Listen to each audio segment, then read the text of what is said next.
Mobile देख रहे थे, हर तीसरा हाथ मोबाइल देख रहे बस।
रोहिणी बहती कल ज्ञान में गीता प्रकाश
आप सबको मेरा सादर प्रणाम। मैं गोरखपुर की मिट्टी हूँ और मैंने इसे अनेक रूपों में ढलते देखा है। मुझे जिसने छुआ उसने इतिहास रचा, चाहे वो महान योगी गुरु गोरखनाथ हो या गौतम बुद्ध जैसे महात्मा।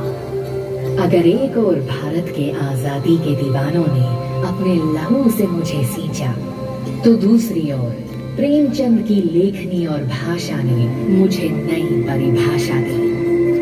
मेरे रोम रोम में छिपी है एक रोचक गाथा। कहानी शुरू करते हैं मेरे नाम की गाथा से।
चले आ रहे नाथ पंथ और इसके प्रवर्तक महायोगी मत्स्येंद्र जी के शिष्य महायोगी गुरु गोरखनाथ बाबा पर रखा गया है, जिनका योगदान योग के व्यावहारिक पक्ष को जन जन तक प्रसिद्धि दिलाने हेतु भी है। बाबा गोरखनाथ शिवावतार हैं। प्राचीन अचिरावती यानी राप्ती यहाँ कल कल बहती है।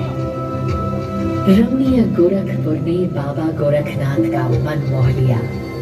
धीरे धीरे ये बात फैलने लगी कि महायोगी गोरखनाथ खिचड़ी के लिए अन्न की भिक्षा मांगते हुए यहाँ आए हैं। ज्वाला देवी में गोरख डिब्बी जल रही है, पानी गर्म हो रहा है, केवल अन्न की प्रतीक्षा है।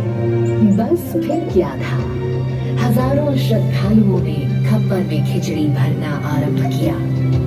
ये मकर संक्रांति का पुण्य समय था। आज तक मकर संक्रांति पर्व पर श्रद्धालु खिचड़ी चढ़ाते आ रहे हैं।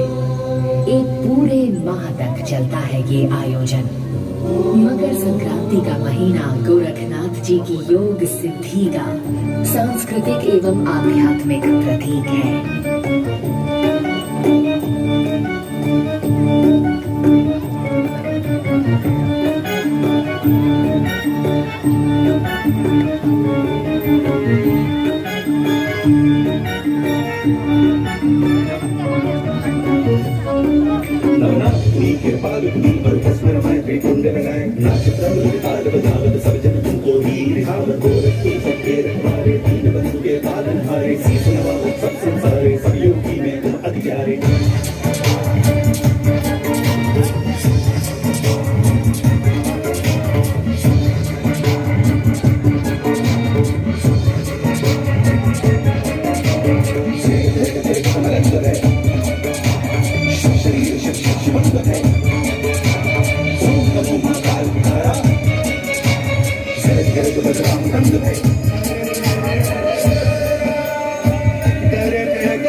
योगीराज गंभीरनाथ जी की प्रसिद्धि तीनों योगों की सिद्धि हेतु जानी जाती है एवं महंत दिग्विजयनाथ जी का योगदान स्वतंत्रता संग्राम में होने के साथ साथ गोरखपुर विश्वविद्यालय की स्थापना में अमूल्य है। गोरखपुर के सामाजिक, धार्मिक, शैक्षणिक रूप से सतत विकास के दृष्टिगत महंत अवैधनाथ जी का योगदान भी अविस्मरणीय है। गोरखपुर की मिट्टी और गौतम बुद्ध का संबंध अटूट है। यहाँ से मात्र 52 किलोमीटर दूर पूर्व में हिरण्यवती नदी के तट पर कुशीनगर स्थित है। वाल्मीकि रामायण के अनुसार त्रेता युग में भगवान राम के पुत्र कुश की ये राजधानी थी और कुशावती कहलाती थी। यहीं पर सालवन में महात्मा गौतम बुद्ध ने महापरिनिर्वाण प्राप्त किया। बुद्ध ने सत्य, अहिंसा, अस्तेय जैसे मूल्यों का प्रचार किया।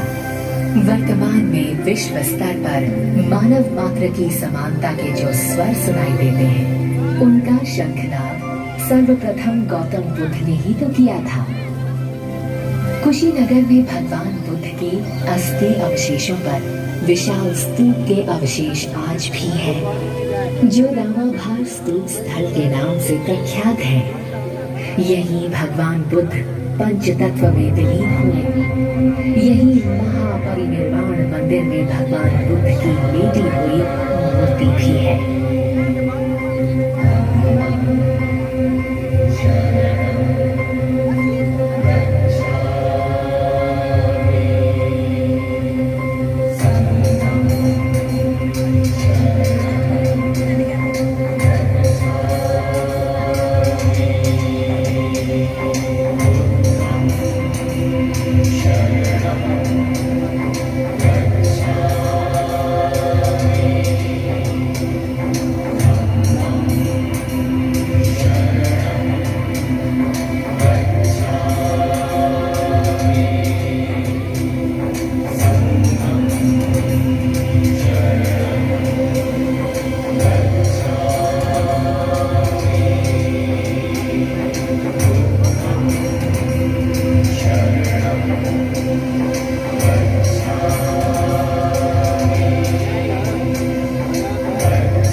जो देखन मैं चला बुरा न मिलया कोई, जो दिल खोजा आपना मुझसा बुरा न कोई। संत कबीर के ये दोहे आज भी प्रासंगिक हैं। 15वीं सदी के भक्तिकालीन कवि संत कबीर ने अपनी सीधी सरल कविताओं से समस्त विश्व पर छाप छोड़ी। गोरखपुर शहर से पश्चिम दिशा में 29 किलोमीटर दूर आमी नदी के तट पर स्थित मगहर संत कबीर का समाधि स्थल है। संत कबीर ने हिंदू एवं मुसलमान दोनों को सद्भावना का मार्ग दिखाया। उनकी समाधि पर मंदिर एवं मस्जिद का एक साथ होना कबीर की धार्मिक सद्भावना और समन्वयवादी सोच का प्रतीक है। गोरखपुर के ऐतिहासिक इमाम बाड़े का निर्माण अवध के नवाब आसिफउद्दौला ने 1795-96 में कराया। इसमें सूफी संत रोशन अली शाह की धुनी आज भी मौजूद है। यहाँ सोने, चांदी और अष्ट धातु के ताजिए मौजूद हैं, जो नवाब ने रोशन साहब को भेंट दिए थे।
स्वतंत्रता संग्राम में गोरखपुर अग्रणी रहा।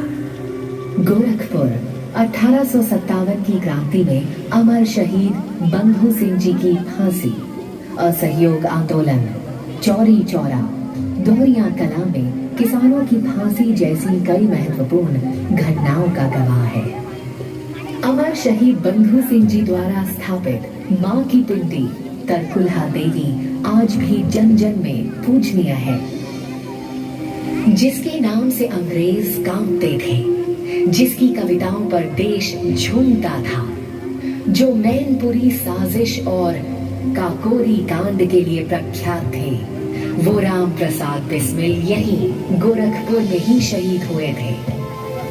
गोरखपुर एकमात्र ऐसा शहर है जहां 4 शहीद स्मारक हैं। शहीद बंधु सिंह, चौरी चौरा, बिस्मिल स्मारक और दोहरिया कला। रंग दे, रंग दे।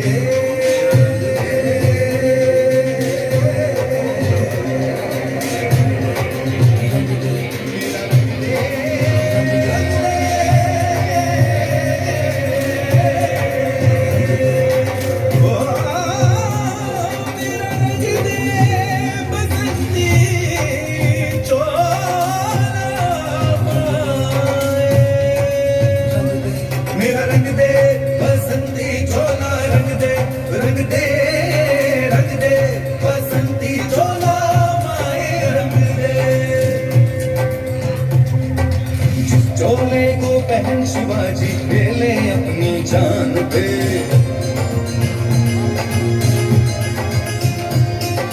जिसे पहन झांसी की रानी मिट गई अपनी आन पे।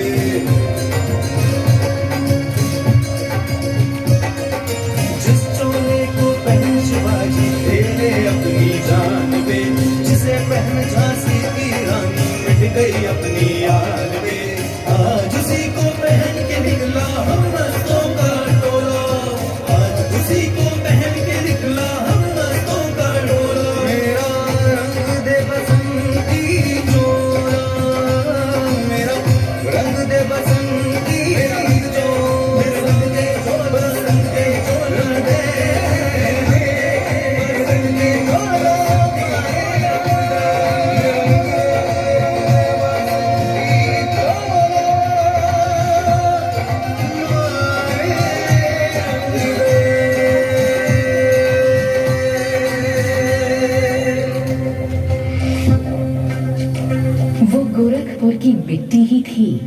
पर विश्वविख्यात लेखक मुंशी प्रेमचंद ने अपने शब्द तराशे। श्री धनपत राय, जिन्हें नवाब राय एवं मुंशी प्रेमचंद के नाम से भी जाना जाता है, उनकी कर्मस्थली भी गोरखपुर ही थी। यहाँ उन्होंने कई कालजी उपन्यासों एवं कहानियों की रचना की। रघुपति सहाय जी, जो फिराक गोरखपुरी के नाम से प्रख्यात है, का शायरी के क्षेत्र में योगदान अमूल्य है।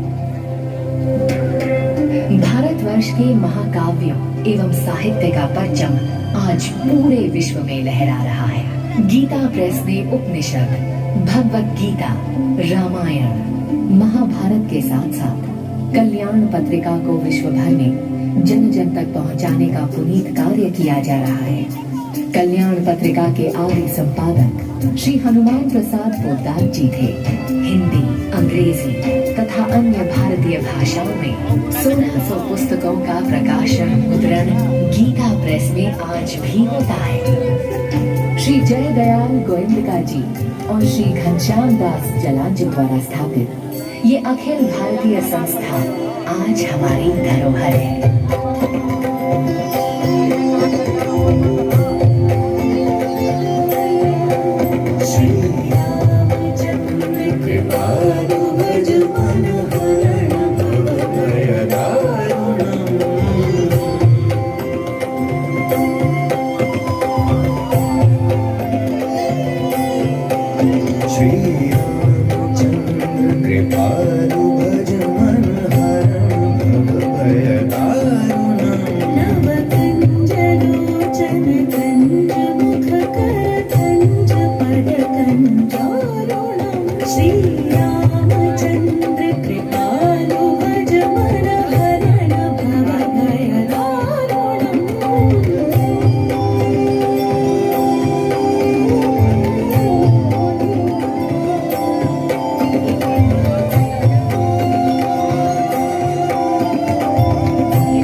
क्षेत्र में भी विश्व विख्यात है।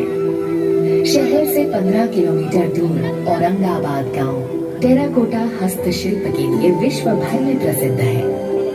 यहाँ के शिल्पियों ने देश विदेश में कला का प्रदर्शन किया है। ये मूर्तियाँ एक खास मिट्टी से बनती हैं, जो यहाँ गांव के तालाब से ली जाती है। बिना रंग मिलाए बनाई जाने वाली ये मूर्तियाँ एक विशेष तापमान पर पकाई जाती है कि इनका लाल रंग वर्षों तक फीका नहीं पड़ता। 1885 में गोरखपुर रेल लाइन से जुड़ा और पूर्वोत्तर रेलवे का मुख्यालय बना। पर कितने लोग ये जानते हैं कि 2013 के विस्तारण के बाद गोरखपुर का रेलवे प्लेटफॉर्म विश्व का सबसे लंबा प्लेटफॉर्म है। 1366.33 मीटर की लंबाई वाला ये प्लेटफॉर्म किसी को भी अचंभित कर देगा।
एक नवीन एवं प्राचीन भारत का अद्भुत मेल है और इसे प्रकृति से वरदान में लगभग 737 हेक्टेयर में फैला रामगढ़ ताल मिला है। इसके प्रदूषण एवं अतिक्रमण को रोकने के लिए तत्कालीन सांसद योगी आदित्यनाथ जी ने विशेष प्रयास किए। 2010 में रामगढ़ ताल के प्रदूषण नियंत्रण एवं संरक्षण की योजना स्वीकृत हुई। इसके अंतर्गत कई सुधार और निर्माण किए गए। इनमें 2 सीवेज ट्रीटमेंट प्लांट, 3.7 किलोमीटर लंबे बंधे पर्यावरणीय ड्रेजिंग, डी-वीडिंग और वृक्षारोपण का कार्य किया गया, जिससे रामगढ़ ताल के जल गुणवत्ता एवं वातावरण में निरंतर सुधार होने के उपरांत आज ये आपके सैर सपाटे, प्रातःकालीन योग एवं पर्यटन के योग्य बना है।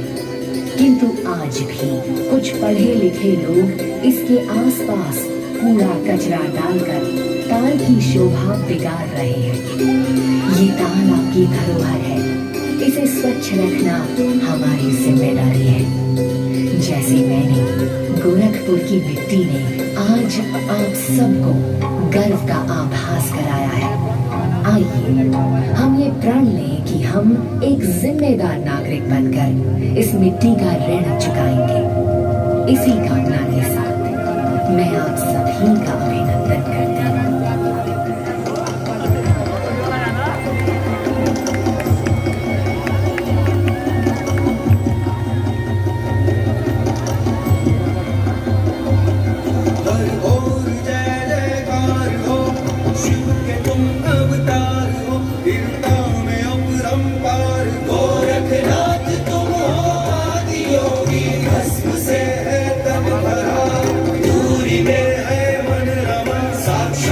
शिव के रूप गोरखनाथ तुम हो, आदियोगी नाथ तुम हो, आदियोगी। ओम जय जयकार हो शिव शिव के तुम अवतार हो, कृपा में अपरंपार गोरखनाथ तुम हो, आदियोगी। भस्म से है तन भरा, धूरी में है परिरमा, साक्षात शिव के रूप